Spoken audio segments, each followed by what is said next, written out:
Gue pernah ada di posisi gue gak megang duit sepeser pun, Pak. Nyentuh-nyentuh yang namanya narkoba, mabok-mabokan, udah gitu mencuri yang bukan haknya. Sebisa mungkin gak akan pernah gue sentuh. Kalau ngomongin soal minum-minuman, gue tuh ke bar waktu itu, ikut sama teman. Tapi kalau dikasih minuman, gue buang ke pot, Pak, biasanya. Lu masuk ke dalam dunia entertainment ya? Ya. Gila, pergaulannya parah cuy. Ya. Maksudnya, lu menjaganya gimana? Maksudnya bikin batasan-batasan supaya gak terjerumus ke lingkungan yang kayak gitu. Alhamdulillah itu nyokap gue itu dari dulu, dari SD dia selalu menanamkan seperti ini.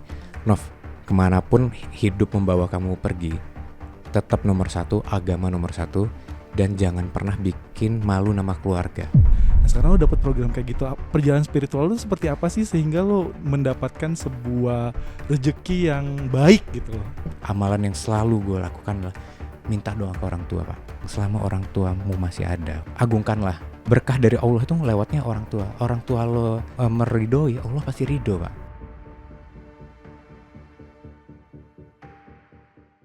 Assalamualaikum warahmatullahi wabarakatuh gitu, friend. Waalaikumsalam warahmatullahi wabarakatuh. Kembali lagi nih bersama Ali Yunoya dan kawan gue nih Valid Lazuardi. di podcast gitu-gitu aja biar hidup dan karir lo enggak gitu-gitu aja. mantap. Hari ini tuh kita memulainya dengan ada apa nih, Cuk? Banyak lalat. Belum mandi. Kayak setiap minggu selalu kayak gitu deh. Padahal gue udah pakai baju bagus sih, masih seharian aja. Jarang-jarang kan, biasanya kan kita pakai bajunya lebih streetwear ya. Lebih anak muda. Sekarang polosan. Ya sekarang kita jadi anak muda muslim nih. Betul, ini kayak anak majelis nih. Ya anak majelis nih. Gue kayak bernostalgia nih. Kenapa nih? Karena ini baju yang gue pakai dulu zaman kecil. Apa tuh? Ini bajunya Keke Busana, cuy. Iya. Nah, Keke itu baju terkenal emang pelopor baju anak dulu, cuy. Jadi sekarang tuh Keke jadi pelopor baju muslim kebanggaan keluarga Indonesia. Ya, makanya gue bangga banget pakai baju Keke. Kelihatan lebih religius.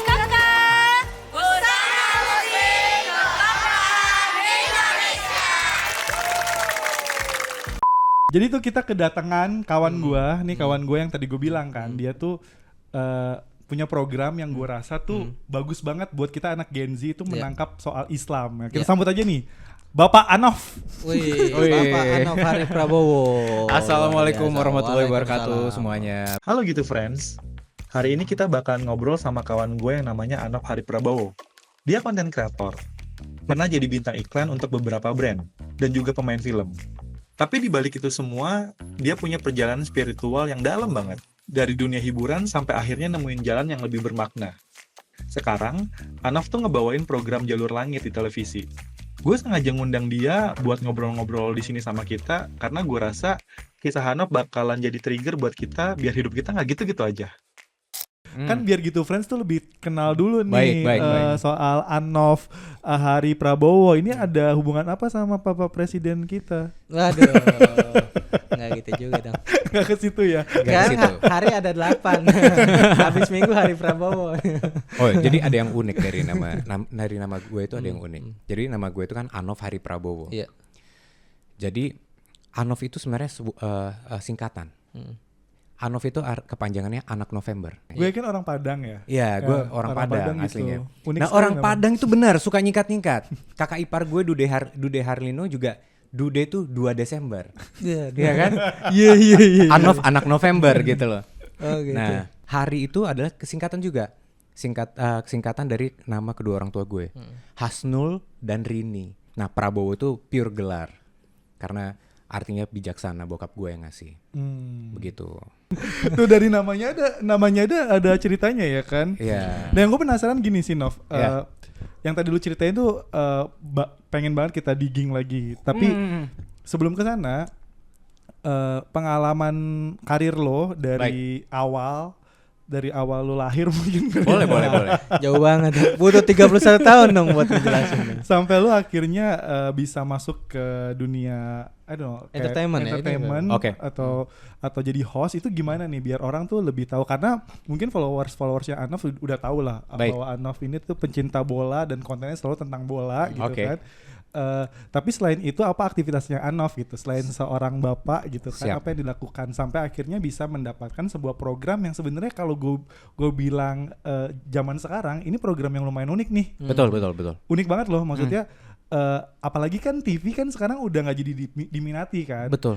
Terus ada program yang modelnya kayak gini, terus dikemasnya dengan packagingnya Anov sebagai anak muda, Iya. terus dapat cerita tuh dari langsung gitu, nggak dari kajian gitu. Betul, Buat anak betul. muda yang dengerin kajian aja kan malas, ini menurut gue Iya. ini unik banget gitu. Nah sampai ke sana tuh gimana tuh ceritanya tuh? Oke. Jadi kita balik sampai ke waktu gue SMP mungkin ya. Nah jadi waktu pas SMP, dari SD bahkan, SD itu gue memang otak gue adalah cuman pengen main bola. Karena kakek gue suka bola, bokap gue suka bola, selingkungan keluarga gue tuh suka bola. Tapi nggak ada satupun yang jadi pemain bola. Gue tanya kenapa nggak ada yang jadi pemain bola. Nah di situ gue mikir kayak gue nih pencetusnya. Nah tapi berjalannya waktu gue udah sampai masuk sekolah bola, gak diizinin sama bokap gue. Karena kondisi persepak bolaan di Indonesia tuh gak sebaik gitu kan. Akhirnya gue dikasih pilihan, oke, kamu boleh sekolah bola lanjut dan segala macam, tapi jangan jadikan ini sebagai tujuan akhir kamu. Sampai gue tuh minta dikirim ke Italia, Pak. Gak mau nyokap bokap gue. Padahal gue mau, gak apa-apa gue ninggalin kalian, gak apa-apa gitu loh. Oh sampai mau Ini gue mau dikirim Itali. ngejar cita-cita gue. Akhirnya udah selesai 3 tahun gue sekolah bola. Akhirnya tuh mulai tuh gue yang dulunya tuh SD SMP nggak niat belajar, gue coba ngejar akademis. Dan alhamdulillah pada saat itu gue ngikutin semua kegiatan yang ada di sekolah gue, mulai dari cerdas cermat, jadi segala macam duta, udah gitu ikut kompetisi dan segala macam. Kayak sebenarnya di sepak bola tuh gue udah berprestasi udah lumayan bagus.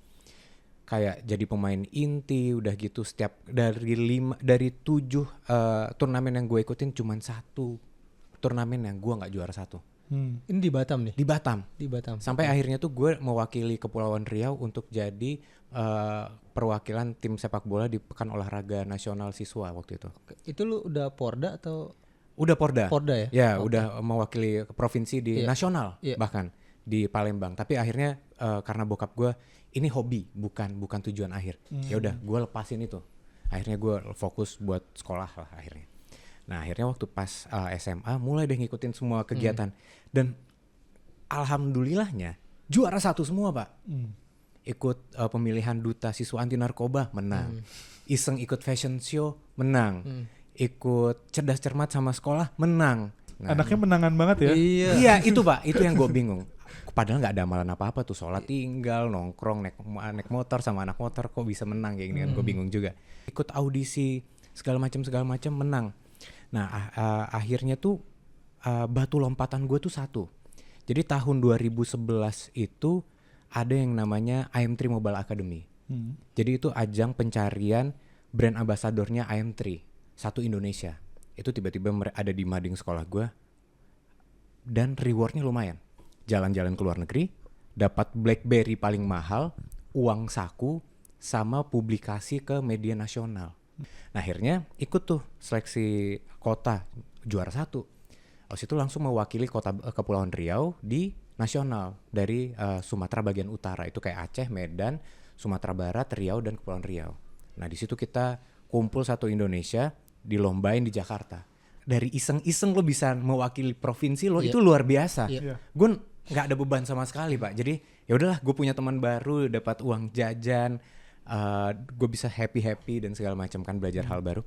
Endingnya pas nyampe di Jakarta itu kita ada apa ya, semacam retreat gitu, satu minggu lebih kita bareng IM3 kita dibikinin acara lah. Live di Global TV, habis itu bikinin acara, habis itu keliling-keliling, dapat pembekalan dari Anekayes. Oh iya. Baca nggak Anekayes. dulu? Oh, iya. Nah, Anekayes dan segala macam lah, media-media nasional. Dan pada saat malam finalnya itu nggak ada apa-apa, gue masuk 5 besar, Pak. Dan alhamdulillah juara 1. Nah, akhirnya alhamdulillah juara 1. Nah, disitulah karir di dunia entertain gue terbuka. Iya. Setelah gue menang itu, gue langsung pemotretan di berbagai macam majalah, Anekayes, udah gitu beberapa majalah nasional lainnya. Wah, mulai tuh zaman itu 2012 itu baru ada yang namanya KOL di Twitter, Pak. Gue pun nggak paham apa nih KOL. Pada saat itu udah dijelasin di meetingin, gue nggak paham nih sistem yang namanya lo mesti ngeposting dan segala Iya. macam. Nah di tahun 2012 anak SMA kelas 3 dibayar 3 juta cuman buat ngeposting berapa thread Twitter doang. Di Twitter tuh ya. 3 juta pada saat itu Pak. Itu kayak udah menurut gue udah gede banget. Iya, Gue udah gede bisa. banget. Akhirnya gue memutuskan untuk kuliah di Jakarta. Gue kuliah di Trisakti. Nah di situ nggak ada kepikiran kayak, aduh pengen jadi apa, pengen masuk entertain, nggak sama sekali. Yang gue pikirin tuh adalah gini, dengan semua yang gue lakuin di Batam, dengan gue nyoba segala hal yang belum pernah gue coba, dan alhamdulillah itu bisa apa ya, bisa berhasil Menang gitu, terus, iya. menang gitu. Bukan berarti gue jumawa dan segala macam. Iya. Dan gue tuh pengen coba tantangan gitu. Iya. Nah coba deh, coba. Padahal nggak serius-serius amat. Nah akhirnya waktu pas ke Jakarta gue mikir, kalau gue di Batam bisa, kenapa nggak gue coba di Jakarta? Karena gue udah punya bekal di AM3 ini Iya. kan. Sampai akhirnya ada beberapa teman-teman gue tuh nawarin, Nov, lo ini punya bakat lo kayak nggak pengen casting gitu, main film, main sinetron atau iklan lah minimal gitu. Wah boleh aja gue bilang, kalau ada tawaran kenapa enggak. FYI dulu badan gue gendut, berat gue tuh sampai 80 kilo paling gendut. Nah waktu pas kuliah tuh udah mulai nurun sekitar 75 kilo, tapi masih kelihatannya kan berisi kan. Akhirnya gue casting di situ, casting dengan nggak ada manajer, nggak ada agensi yang ngebawahin gue datang aja Pak, cuman berdasarkan broadcast. Kebetulan tuh alhamdulillahnya ada salah satu kameramen ngeliat gue punya potensi juga. Wah lo ini punya muka nih bisa dijual, dia bilang gitu. Tapi mohon maaf nih gue ngomong gini ya, badan lo terlalu gendut, dia bilang gitu. Karena yang kita tahu rumusnya kalau di kamera, kita kalau kita nambah berapa kilo kalau di dalam kamera kan ya, lebih kelihatan gendut kan. Lebih gede, iya. Karena apakah itu 3 atau 2 dimensi gue nggak paham juga. Iya. Nah akhirnya kayak gitu kan, dia bilang ya udah lo casting di segala macam, dia kasih wejangan buat gue, lo olahraga deh, dia bilang gitu. Lo punya face, punya look dan segala macam, bakat bisa diasah. Nah di situ kan anak muda coy, Iya. masih umur 18 tahun apa 19 tahun pada saat itu. Kayak gue bilang, wah ini orang baik, gue bilang gitu. Tapi temennya ngomong gini ke gue, bro next time lo gak usah casting, dia bilang gitu. Kenapa? Gue bilang gitu. Gue mikirnya kayak gak masuk nih brand sama personality gue atau gimana. Lu terlalu gendut, mending lo pulang aja, dia bilang gitu. Wah di situ ada 2 insight yang gue dapat. Satu, gue dapat harapan karena salah satu kameramennya bilang lo punya potensi. Di situ yang membuat hati gue, wah gue harus berjuang nih. Satu sisi gue direndahin di situ, kayak lo nggak bisa casting, lo nggak mungkin ada iklan yang menerima lo, dia bilang gitu. Gue pulang, gue merenung Pak di kosan pada saat itu. Apakah diri gue sejelek ini? Apakah gue nggak menjual ini di kamera? Akhirnya di situ gue nazar, gue mau buktiin kalau omongan nih orang salah. Gue punya waktu 2 bulan, gue nazar waktu itu. Gue pengen diet. Dari 75 kilo berat gue pada saat itu, dalam 1 bulan gue bisa nurunin 6 sampai 10 kilo. Dengan diet ketat, diet ekstrim yang gue riset sendiri. Membara kan, karena lo diremehin sama orang kan, kurang ajar juga nih orang, gue bilang gitu. Akhirnya gue pilih dalam 2 bulan itu, gue makan pisang dalam 1 minggu tuh. Gue cuman makan pisang di hari Senin sampai Jumat. Sabtu Minggu gue boleh makan bebas, tapi tetap semuanya ketakar. Nah ini tolong di underline dulu, ini diet nggak benar ya jangan ditiru, harus konsultasi ke dokter. Nah akhirnya gue terapin 4 hari pertama itu beratnya luar biasa, masya Allah. Pada saat itu kayak gue cuman makan pisang pagi, makan 2 sebelum kuliah, jam 10 istirahat gue makan 1, siangnya gue makan 2 lagi. Abis itu sorenya sebelum tidur gue makan 3. Jadi over potasium lah pada saat itu pisang. Tapi alhamdulillah setelah 4 hari tuh gue ngelewatin fase kayak anjir, tubuh gue tuh udah mulai menerima tuh di situ. Akhirnya ya udah sambil kayak gitu gue olahraga itu bisa sehari 2 kali, dan setiap 1 minggu tuh gue olahraga 6 hari Pak. Lu nggak bikin itu barbel dari semen gitu? Pengennya gitu, nggak dibolehin sama ibu kosan gue pada saat itu, nggak ada tempatnya. Repot banget ya. Nah alhamdulillah berhasil. Dalam 1 bulan itu gue berhasil nurunin hampir 10 kilo. Nah di situ mulai akhirnya ada anak IKJ, relasi dari teman gue, sahabat gue, nawarin main iklan. Casting iklan kedua gue akhirnya ditawarin, Nov mau nggak casting? Itu iklan apa nih? Iklan Carfil Pak. Carfil tahun 2015 atau tahun ya around 15 lah. Sama Boy William, Enzi, sama NGO. Ariel Tatum. Gue jadi supporting doang, gue jadi DJ di sana. Itu iklan pertama gue di layar kaca yang casting. Nah akhirnya di situ kayak gue mikir, wah asik juga nih kerja di dunia kayak gini. Lo cuman casting, director sutradara suka, lo main dapat bayaran. Ya oke lah, bayaran pada saat itu cuman 1,5 juta, 2 juta doang. Tapi buat anak kuliah kan lumayan kan, buat nabung sama buat biaya hidup. Nah akhirnya dari situ terbuka. Mulai dari teman gue anak IKJ ditawarin main film, ngebantuin kayak main film pendek buat tugas akhir. Sampai dari situ gue dikenal tuh sama orang-orang. Akhirnya main casting sampai akhirnya di tahun 2015 akhir gue casting satu iklan lagi, dan itu iklan gede yang datangnya nggak tahu entah dari mana. Tiba-tiba gue ditelepon sama orang nggak dikenal, bro gue dari agensi, gue mau nawarin lo casting rokok. Umur gue pada saat itu masih 21 tahun. Syutingnya akan di Thailand dan segala macam. Gue casting coy, keterima pak. Rokok apa nih, Cak? Gudang garam. Gudang garam internasional, dan nilai kontraknya fantastis buat anak kuliahan seumuran gue pada saat itu, karena itu udah luar biasa banget. Nah itu pecah telurnya, pecah segala macamnya, ngebuka lagi tuh semua iklan-iklan gue.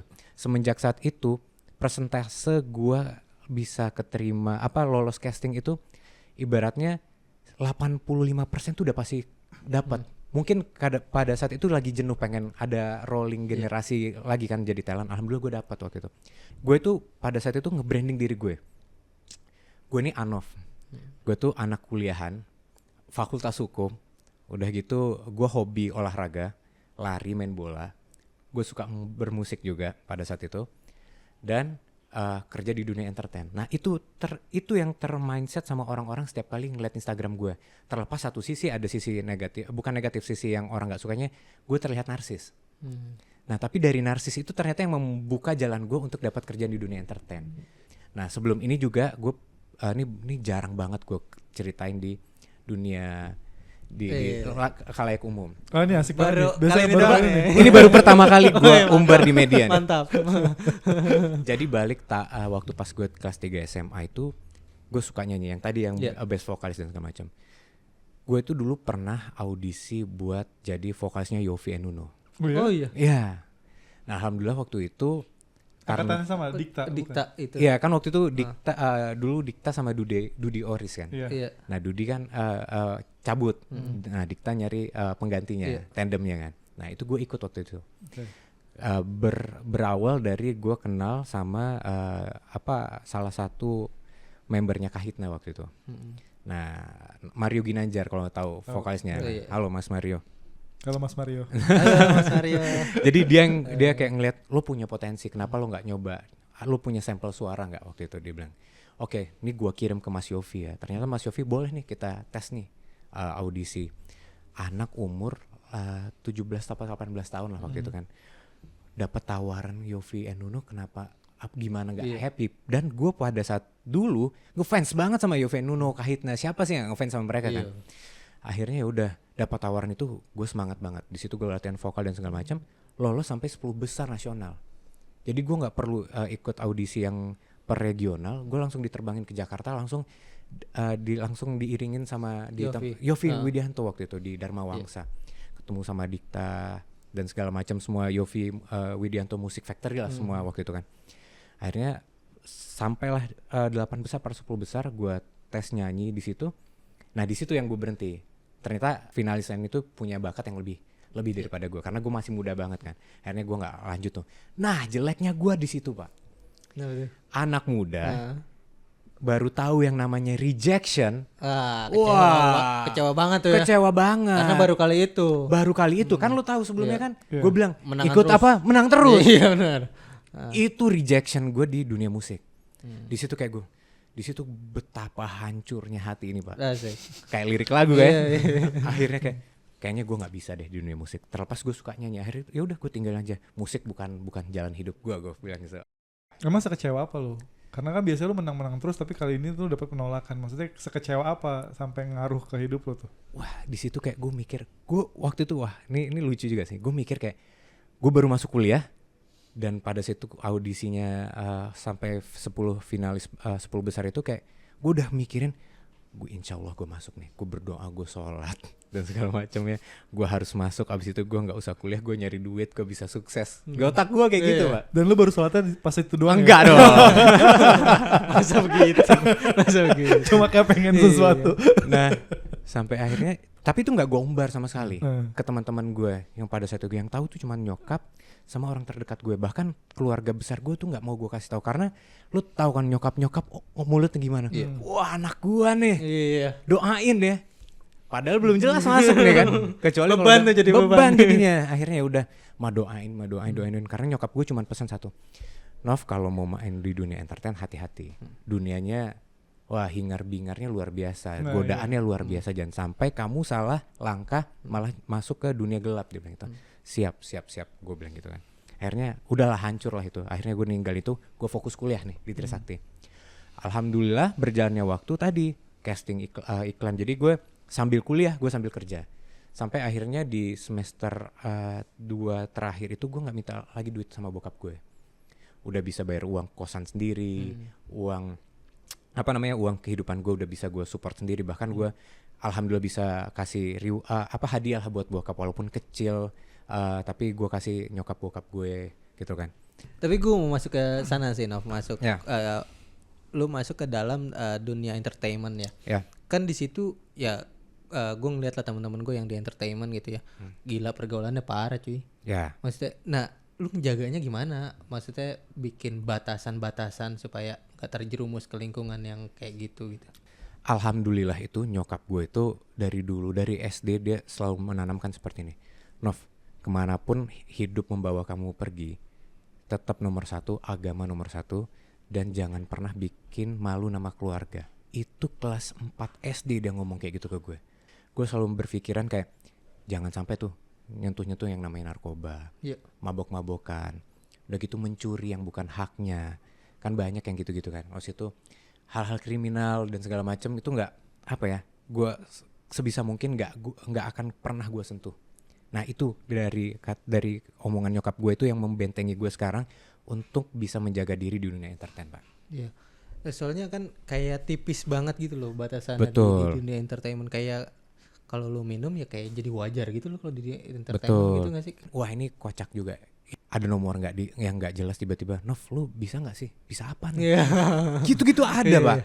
Waktu pas gue kuliah, iya nemenin tante ini dan segala macam Waduh. kayak itu ada.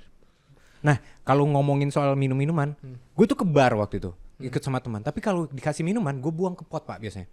Ke pot, abis itu ke tempat asbak. Apa sih sebutannya, kayak tempat sampah yang asbak Iya, itu. iya. Nah, itu gue tuangin, gue ganti air putih gitu-gitu loh. Jadi lu gak minum sama sekali? Gak minum. Pernah nih, gue pernah coba belajar minum, cuman belajar minum bir kalengan. Perut gue buncit dalam 2 hari, Pak. Ajaib banget. itu soda ya. Sodanya iya. Pertanyaan lu minum berapa banyak? Karena saat itu kan nggak tahu kan, gue belajar sendiri kayak gue minum kan, wah enak ya, agak teler pusing, tapi setiap pagi gue bangun kok badan gue nggak fresh gitu kan. Abis itu gue coba ngerokok waktu itu, kayak ngerokok dalam 1 minggu gue beli 1 bungkus, gue cuman bisa ngerokok 3 batang. Abis itu dada gue, paru-paru gue sakit, udah itu gue tinggalin semuanya. Iya. Gue nggak bukan hidup gue nih, karena terbiasa gue dari kecil tuh olahraga, jadi atlet, jadinya kayak ini bukan this not my things gitu loh. Iya. Cuma kan gini ya, Nov, kayak lu punya prestasi yang wah menangan terus orangnya gitu, yang selalu apa yang lu pengen selalu tercapai gitu. Iya. Tapi pernah nggak sih ada di posisi yang lu merasa gue gitu-gitu aja dan gue lagi Pernah dong, Pak. oh iya. Pernah dong. Jadi pada saat apa ya, kayak gue tuh selalu mikir kayak, ya semua orang mungkin pernah mikir kayak gini, kayak ngelihat kehidupan orang lain lebih enak. Iya. Kok gue tuh selalu mikir kayak, gue di dunia konten kreator itu juga udah dari tahun 2016 sampai sekarang, udah 9 tahun ya. 9 tahun. Kayak gue kadang mikir, apakah ini suatu achievement karena gue bisa maintain karir di sini, Iya. atau gue orang yang nggak berkembang? Itu kan ada sudut pandang. Kenapa? Karena rata-rata orang yang di angkatan gue sekarang udah bisa jadi apa contohnya? Jadi artis yang udah terkenal banget, jadi superstar, jadi apa, pokoknya apa yang dia pengen mau. Misalnya dia bisa beli rumahnya sendiri, dia udah bisa main beberapa film dan segala macam. Nah gue selalu mikir, gue refleksikan ke diri gue stabil di sini nih, apakah gue terlalu stuck di zona nyaman gue, atau gue memang gue bisa survive di sini gitu loh. Nah itu yang selalu gue mikir, apakah hidup gue gitu-gitu aja gitu. Tapi sampai akhirnya gue kembali narik kayak gini, apa yang gue dapat sekarang tuh mau gimana bentuknya, gue harus tetap bersyukur Pak. Ya kan, terlepas kayak ngelihatnya kok kayak gini-gini aja, rezeki ya alhamdulillah ada, tapi dibilang naik ya naiknya juga nggak signifikan. Sedangkan orang lain tuh bisa naiknya berpuluh-puluh kali lipat. Tapi kan kita nggak bisa menilai seperti itu kan. Allah punya rencana lain, rezeki udah ada yang ngatur. Tapi gimana gue itu tetap harus bisa berusaha lebih, tetap jadi orang yang kreatif dan segala macam. Kalau ditanya momen gitu-gitu aja itu gue ngerasain pada saat setelah pandemi. Kayak ngerasa transisi mulai pandemi dan orang mulai kerja lagi, yang mana semua ekonomi itu udah berubah banget Pak, ya kan. Di situ udah ada di masa kayak job itu nggak sebanyak itu waktu pada saat itu. Kayak gue vakum di dunia periklanan itu hampir 5 tahun. 5 tahun. Jadi sebelum gue nikah itu gue ninggalin namanya dunia iklan. Kayak gue keputusannya gini. Satu, karena gue ngerasa gue mesti refresh lagi muka gue, karena gue udah terlalu sering muncul di TV, dan gue yakin orang nggak akan mau pakai gue karena Anof lagi. Karena iklan itu sistemnya dia ngeblok. Misalnya lo udah main iklan bumbu masak, dalam 3 tahun tuh orang nggak mau pakai mukanya lo untuk bumbu masak brand lain, karena nanti akan ada double identity image-nya gitu kan. Apalagi iklan rokok itu 5 tahun masanya. Nah akhirnya kayak ya udah, gue mau refresh, gue vakum di dunia iklan itu 5 tahun Pak. Jadinya gue fokus bikin konten. Akhirnya gue mikir, apakah gue harus masuk lagi nih ke dunia iklan. Dan akhirnya gue masuk tuh, karena gue ngerasa hidup gue gitu-gitu aja. Job udah mulai berkurang, hidup gue nih monoton gitu aja. Akhirnya gue memberanikan diri, yaudahlah gue coba main iklan lagi. Gue aktif lagi di dunia percastingan, dan alhamdulillah itu gue bangun lagi dari nol Pak. Gue ngerasain lagi casting rejection, ikut casting diri. Sempat ngerasain lagi? Ngerasain dalam 1 tahun. 1 tahun itu. Undangan itu tahun 2022 itu gue ikut casting tuh kayak mulai dari nol lagi. Kayak, bro ada casting apa nih? Gue bilang gitu, kayak gue boleh casting nggak? Kayak balik lagi ke 2013 2015 pada saat itu kayak Anof nggak masuk, kenapa? Berat badan lo naik lagi. Yang namanya orang awal nikah tuh biasa kan happy kan, apalagi punya anak ya kan. Makanan sebutir nasi aja nggak, kalau bisa jangan sampai jadi mubazir gitu waktu itu. Jadi berat badan gue naik, kayak akhirnya udah gue mau coba mulai dari awal. Akhirnya di 2022 akhir itu gue baru keterima iklan lagi setelah 5 tahun Pak.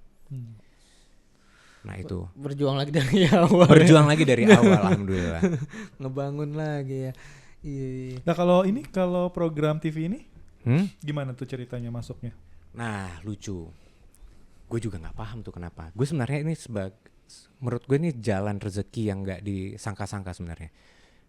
Jadi 3 tahun belakangan itu gue selalu casting buat yang namanya main film, main sinetron, iklan. Iklan mungkin ada dapat beberapa. Film itu nggak ada yang masuk Pak. Acara sinetron nggak ada yang masuk. Alasannya Anof kurang bad boy nih, dia bilang gitu mukanya. Nggak masuk nih karakternya. Punya bakat tapi kita nggak nyari dia. Setelah di casting nggak nemu nih dan segala macam. Situ gue mikir gimana nih, memang apakah gue memang muka gue udah ketuaan umur untuk syuting film atau segala macam, atau skill gue yang perlu diasah lagi. Akhirnya kan ya udah, tiba-tiba gue dapat callingan nih dari timnya Trans7. Dia bilang kayak, oh mohon maaf nih kalau gue mention ya. Akhirnya kayak, Mas kita ada program baru nih, namanya Jalur Langit. Ini program apa? Program religi lah, konsepnya baru, lebih fresh, anak muda. Dia bilang gitu, mau kita ngobrol-ngobrol ke kantor, kayaknya Mas punya punya bakat nih untuk jadi salah satu kandidat host kita. Nah di situ gue nggak mikir tuh ada apakah akan di casting atau segala macamnya kan. Gue mikir cuman ke kantornya untuk meeting biasa lah, brainstorm. Oh kita ada program, lu tertarik atau enggak gitu. Akhirnya pas gue nyampe di kantor itu ternyata gue udah ditungguin satu timnya Jalur Langit Pak. Ada eksekutif produser, asisten produser, kameramen, kru dan segala macam. Tiba-tiba gue dikasih brief, Nov, kita akan anggap kita akan liputan di suatu desa yang punya amalan ABC. coba lo posisikan diri lo sebagai anak muda yang pengen berhijrah. Udah gitu lo bawa acara ini sesantai mungkin dan senyaman lo sesuai dengan karakteristik lo, dia bilang gitu. Dengan gue nggak ada persiapan akan di casting, gue nggak ada beban dong jadinya. Ya udah gue baca bismillah, ya udah gue jor-joran aja lah, gue full potensi. Akhirnya gue di casting langsung Pak di situ. Ya udah casting alhamdulillah berjalan lancar. Ternyata mereka dapet apa yang mereka mau. Contohnya kayak lu bisa lu sholat nggak? Gue sholat lah ya. Gua orang muslim sholat kan. Lu ke kajian nggak? Alhamdulillah. Udah gitu gimana orang tua lo menanamin agama ke diri lo dan segala macam. Bisa ngaji nggak? Bisa azan nggak? Sampai di tes azan Pak. Oh di tes azan juga, di tes ngaji juga. Tes azan, tes ngaji Pak. Habis itu tes baca doa dan segala macam. Alhamdulillah keterima. Cuman dalam 1 minggu setelah itu alhamdulillah keterima. Itu gue mikir kayak wah ini luar biasa nih. Ini jalur langit lah ibaratnya.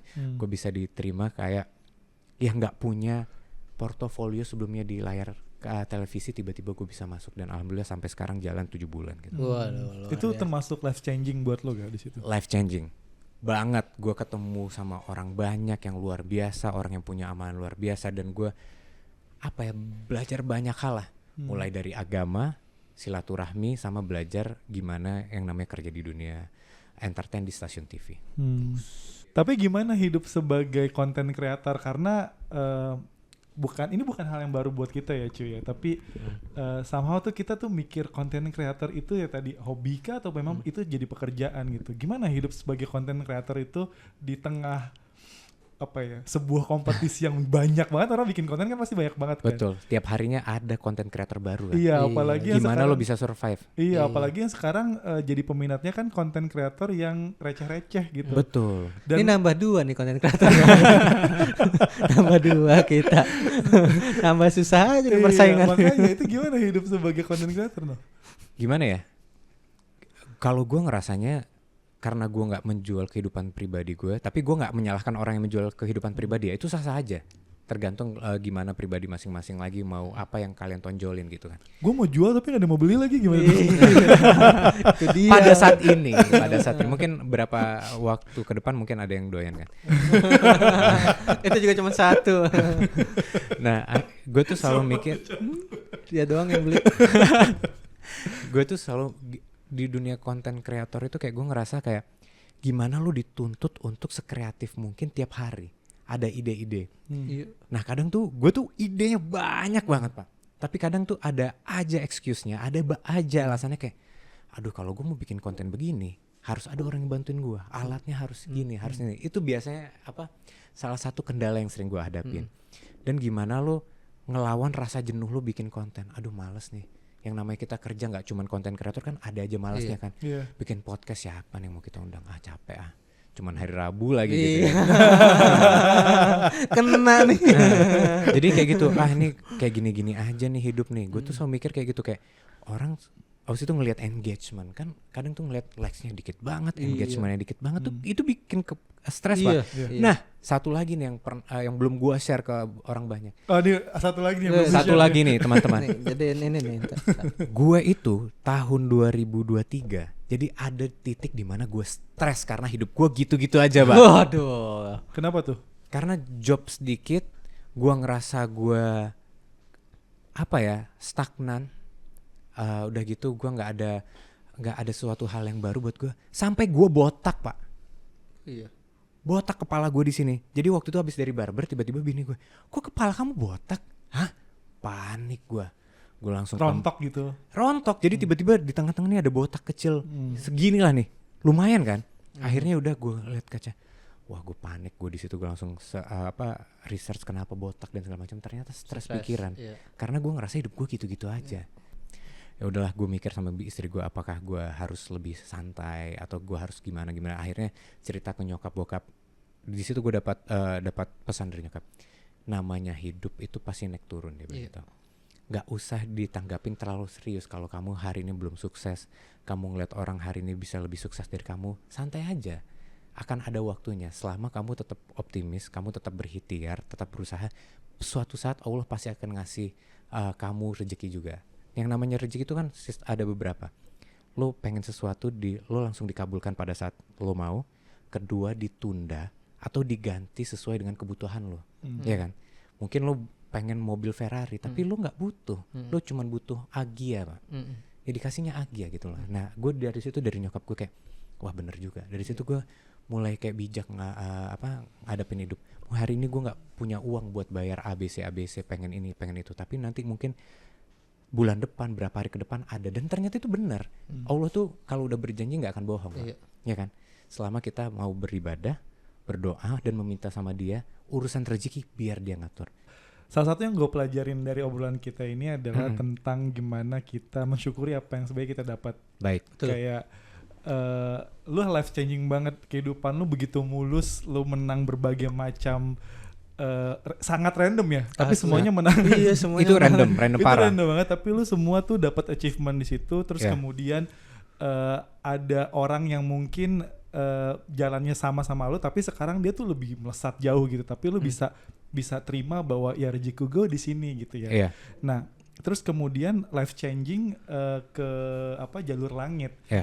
Gue mau masuk lebih ke spiritual journey lo itu. Boleh. Nah, jalur langit lu bilang life changing, emang yang lu rasakan perjalanan spiritual lu seperti apa sih seorang Anaf sehingga lu merasa bahwa ini adalah kehidupan yang ngerubah hidup gua, dan bahkan lu ditempatkan di sebuah program yang sebenarnya punya manfaat yang bagus banget loh. Yes. Ya kan, dibandingkan gua bukan, mohon maaf ya, bukan mendiskreditkan siapapun, tapi program ini bagus banget.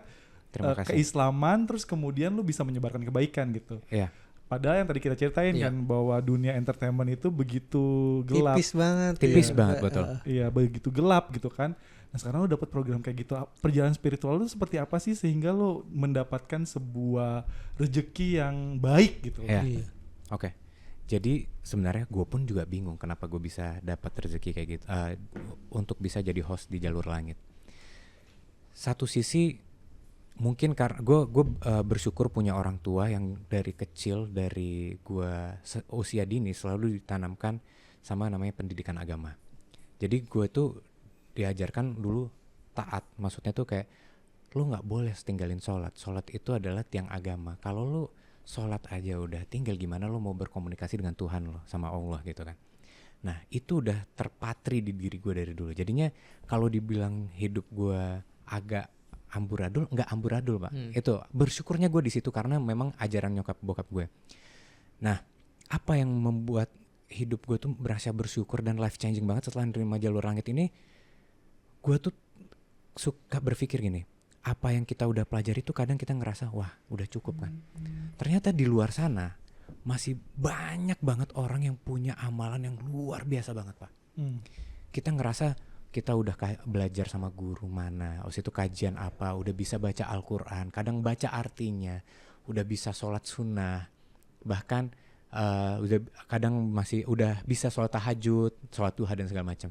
Tapi di luar sana tuh masih banyak orang yang tingkatan ilmunya yang lebih ikhlas, yang lebih low profile daripada kita, itu banyak banget. Misalnya kita ngerasa kita di sini, orang itu udah di sini jauh banget Pak.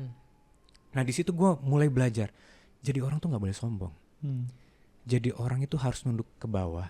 Tapi ilmu itu lo nggak boleh berhenti belajar terus. Lo harus nonstop bersyukur apapun yang lo dapat. Segala macam ujian yang berat, yang ternyata lo ngira itu udah paling berat, ternyata di luar sana tuh masih banyak orang yang lebih berat ujiannya gitu loh. Nah dengan Jalur Langit ini gue banyak banget belajar, kayak gue kayak ibaratnya di riset, Ngef, jangan sombong ya. Lo belajar terus ya. Nah lo belajar nih dari orang-orang ini nih, karena mereka punya cerita hidup yang ternyata lebih berat dari kisah hidup lo. Selama ini gue dibilang hidup gue dulu agak berjuang dikit ya, menurut gue itu berjuang. Kayak gue nyari duit juga sambil kuliah. Bokap gue waktu itu ngasih uang saku per minggunya 300.000. Ini sorry bukan gue gimana-gimana, banyak yang lebih di bawah gue kan. Nah tapi gue ngerasa pada situ 300.000 di Jakarta seminggu bisa makan apa? Sehari mungkin cuma nasi goreng tek-tek, minum gak bisa belanja dan segala macam gitu-gitu kan.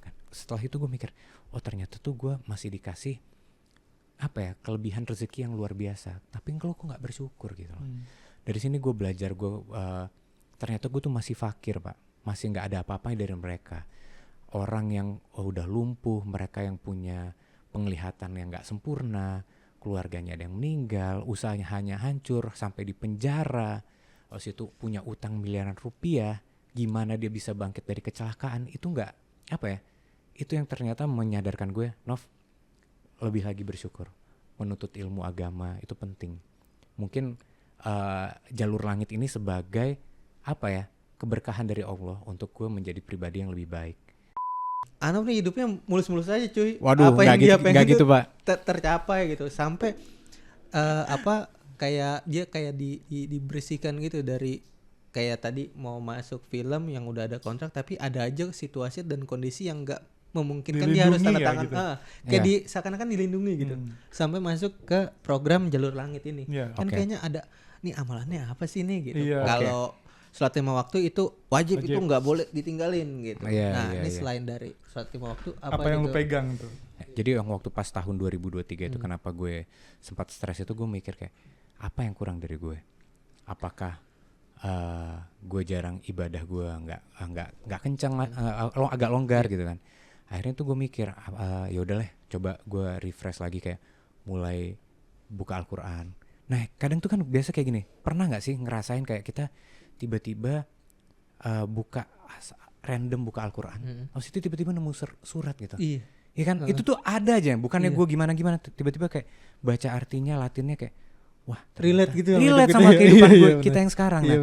Gue nggak tahu ini hal-hal kayak gini tuh apakah hidayah atau gimana, kebetulan aja yang sebenarnya nggak baik juga kita kayak cocok logi jatuhnya kan.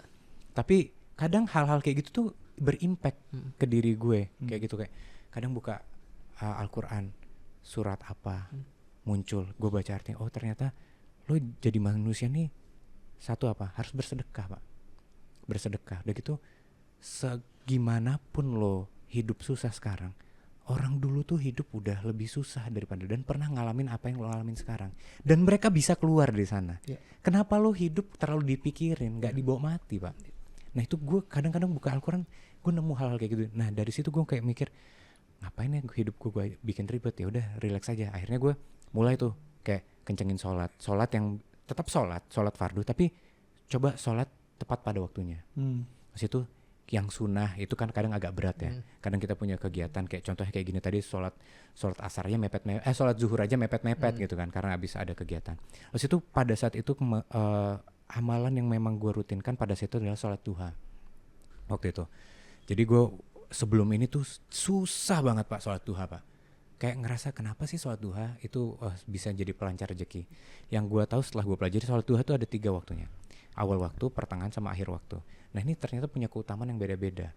Nah ada yang keutamaan terakhir itu adalah sholat di akhir waktu. Itu katanya dipermudah rezekinya. Tapi tolong ya nanti di cross check lagi ya.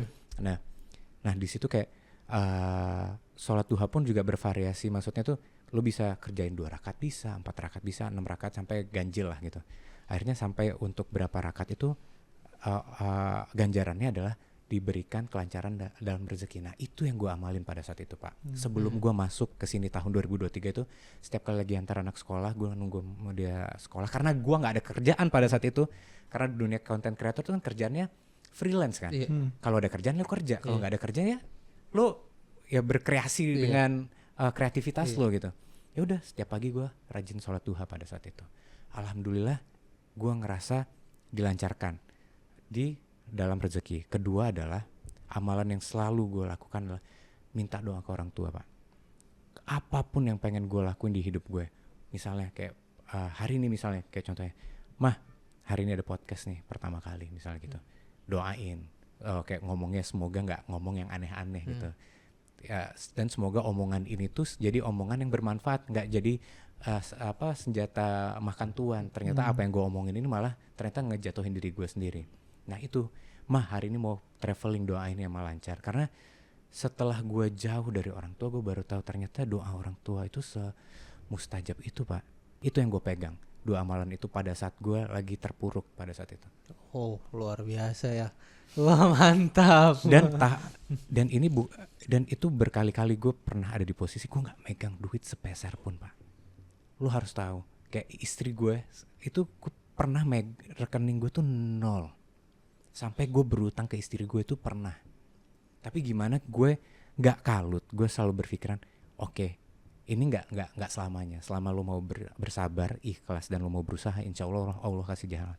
Dan alhamdulillah gue bisa sampai ada di posisi sekarang yang mungkin buat orang di luar sana nggak terlalu wah banget ya, nggak hebat banget. Tapi ya apa yang gue dapetin sekarang itu gue syukuri lah. Tuh luar biasa. Anof Hari Prabowo ngalamin perjalanan hidup penuh lika-liku.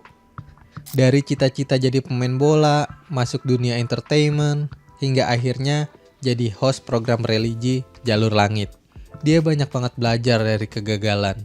Dia tetap berusaha dan gak takut keluar dari zona nyaman. Di tengah dunia hiburan yang penuh godaan, Anof tetap pegang prinsip dengan tetap menjaga ibadah, minta doa dari orang tua, dan juga bersedekah. Dia juga sadar kalau hidup itu gak selalu mulus, tapi harus penuh rasa syukur, harus tetap belajar, dan gak gampang nyerah. Nah, itu adalah kunci untuk terus berkembang. Jadi, jangan cuma andelin usaha, tapi juga harus ingat bahwa ada jalur langit untuk keberkahan hidup. Karena kadang yang kita anggap jalan buntu itu, justru itu adalah pintu rezeki yang lebih besar.